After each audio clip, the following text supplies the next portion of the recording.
Hey everyone, so I just got a quick update, I guess. A few people have asked me over a few months about the plans for the double-sided cabinet, the cabinet with an electric fireplace on one side and a bookcase on the other.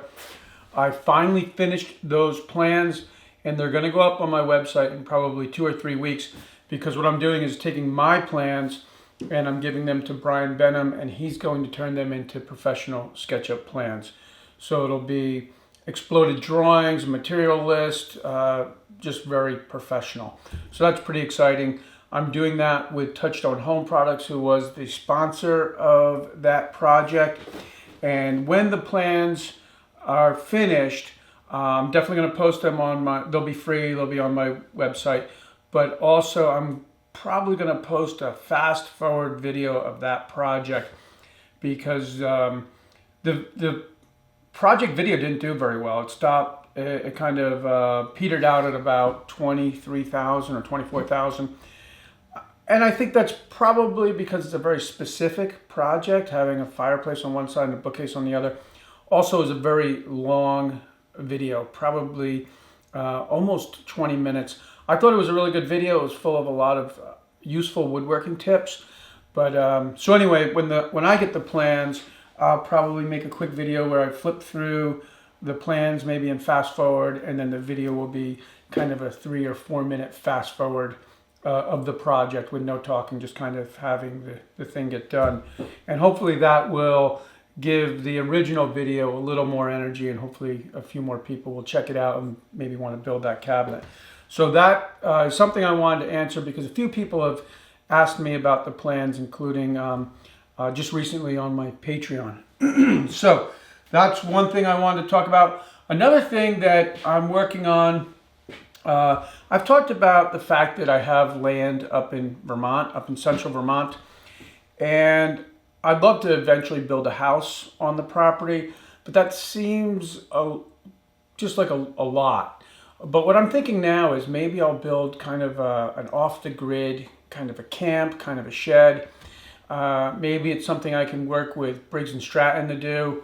I think it would be, for me, it'd be great to have kind of just a place where if I'm going up to Vermont, almost like a fishing camp, it's not too big of a project. I think it would be a lot of fun.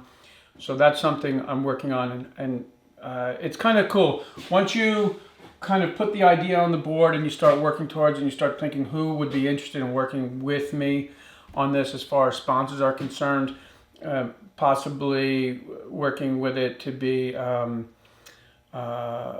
like I said, off the grid, so maybe using solar energy. I'm not really sure. So there's a lot of possibilities there.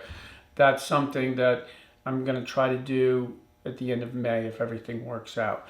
This big piece of walnut here, this is a big hunk of walnut that my Uncle Tom gave me. It does have a nice big check running right here.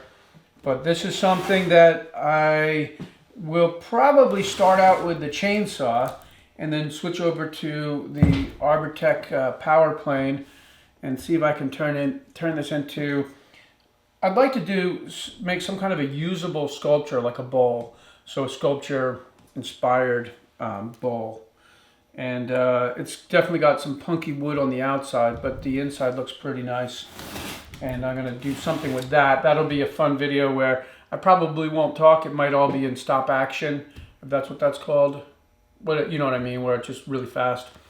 And then this is neat. This is a leg. I'm going to be building a table for a company called Dyke's. They make all kinds of hardware and basically any kind of accessory that you would want when you're building a house. So table legs, newel posts, all kinds of things like that.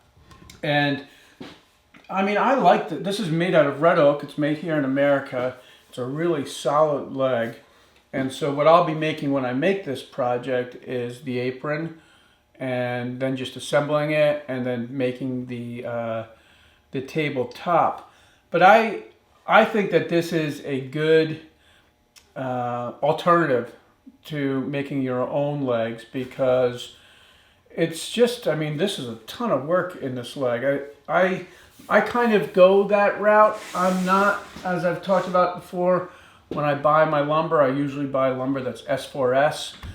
And that's because I wouldn't want to take the time to have to mill all the material down. And I usually will, like I said, just buy S4S. I don't really have the machines or the space for the machines that it would take to take a log like this and turn it into lumber. So I don't have a problem. I'm sure some hardcore woodworkers might think, well, you should make your own legs, but yeah, sometimes you got to ask yourself what's your time worth and what's most cost effective.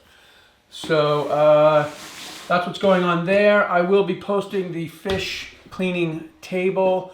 I'm probably going to install that tomorrow. It's going to my mom's house, and I'll probably try to shoot some video with it and post that video on probably Monday. And I am going to put plans for that project up on my site. Even though it's kind of a specific type of a project, there might be a few people out there who want to build it. So I'll definitely, I'm actually working on the plans right now for that. So that's what's going on. I hope you guys have a nice holiday weekend. As always, thanks for tuning in, and I'll see you soon.